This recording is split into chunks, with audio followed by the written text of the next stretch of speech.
ಪಾಠ 2 ಅನ್ನದಾನ ಗದ್ಯ. ಒಂದರಲ್ಲಿ ತಾಯಿ ಮಗ ಇದ್ದರು. ತಾಯಿ ಅವರಿವರ ಮನೆಯ ಕಸಮುಸುರೆ ತೊಳೆದು ತಂದುದರಲ್ಲಿ ಮನೆಗೆ ಬಂದವರಿಗೆ ದಾನ ಮಾಡಿ ಉಳಿದಿದ್ದನ್ನು ಇಬ್ಬರು ತಿನ್ನುತ್ತಿದ್ದರು.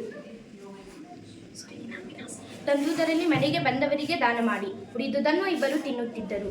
ಒಂದೊಂದು ದಿನ ಬಹಳ ಮಂದಿ ಭಿಕ್ಷೆಗೆ ಬಂದರೆ ಮಗನಿಗೆ ಎಷ್ಟು ಇಟ್ಟು ತನ್ನ ಪಾಲಿನ ಅನ್ನವನ್ನು ದಾನ ಮಾಡುತ್ತಿದ್ದಳು.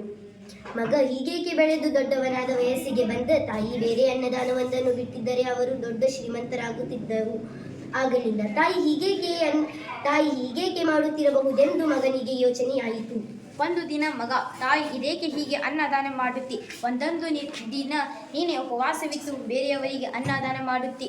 ಅನ್ನದಾನ ಒಂದನ್ನು ಬಿಟ್ಟಿದ್ದರೆ ನಾವು ಎಷ್ಟೊಂದು ಶ್ರೀಮಂತರಾಗುತ್ತಿದ್ದೆವು. ಅದೇನು ಅನ್ನದಾನ ಮಹತ್ವ?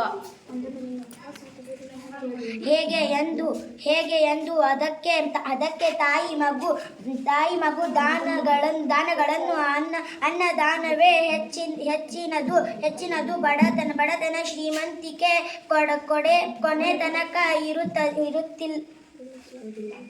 ಆದರೆ ಅನ್ನದ ಪುಣ್ಯ ಕೊನೆ ತನಕ ಇರುತ್ತಿದ್ದ ಎಂದರು. ಆ ಪುಣ್ಯ ಯಾವುದು? ಪಚಿಸಿದ ಮಗ. ಅದನ್ನು ಹೇಳುವುದ ನಮ್ಮಂಥ ನರಮನುಷ್ಯರಿಂದ ಹೇಗಾಗಿತ್ತು? ಅದು ಶ್ರೀಮಂತಿಗೆ ಗೊತ್ತು. ಅವನು ಹೋಗು ಎಂದು ತಾಯಿ ಹೇಳು. ಸರಿ, ಅದರಂತೆ ಮಗು ತಾಯಿಯ ಪುಣ್ಯ ಬೆಳೆದುಕೊಂಡು ಶಿವನ ಬೆಳೆದಕ್ಕೆ ಹೋಗುತ್ತಾ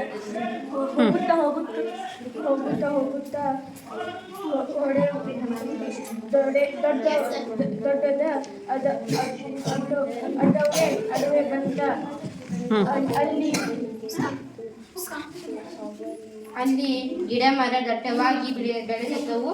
ಇವನ್ನು ಬೆಟ್ಟ ಹತ್ತಿ ಇಳಿಯುವಷ್ಟರಲ್ಲಿ ಸಂಜೆಯಾಯಿತು. ಮುಂದೆ ಏನು ಮಾಡಬೇಕೆಂದು ಹೊಳೆಯುವುದಾಯಿತು. ಆಗ ಅಲ್ಲಿಗೊಬ್ಬ ಬೇಡ ಬಂದ. ಈ ಹುಡುಗನನ್ನು ನೋಡಿ ಅವನಿಗೆ ಕರುಣೆ ಬಂತು. ಹೀಗೆ ಬಿಟ್ಟಿದ್ದರೆ ಹುಡುಗ ಹುಲಿ ಸಿಂಹಗಳೆಲ್ಲ ಬಾಯಿಗೆ ಬಿಡುತ್ತಾನೆ ಕೊಂಡು. ಏ ಹುಡುಗ ಸಂಜೆ ಸಮಯದಲ್ಲಿ ಕಾಡಿನಲ್ಲಿ ಅಡ್ಡಾಡಿದರೆ ಏನು ಗತಿಯಾದೀತು?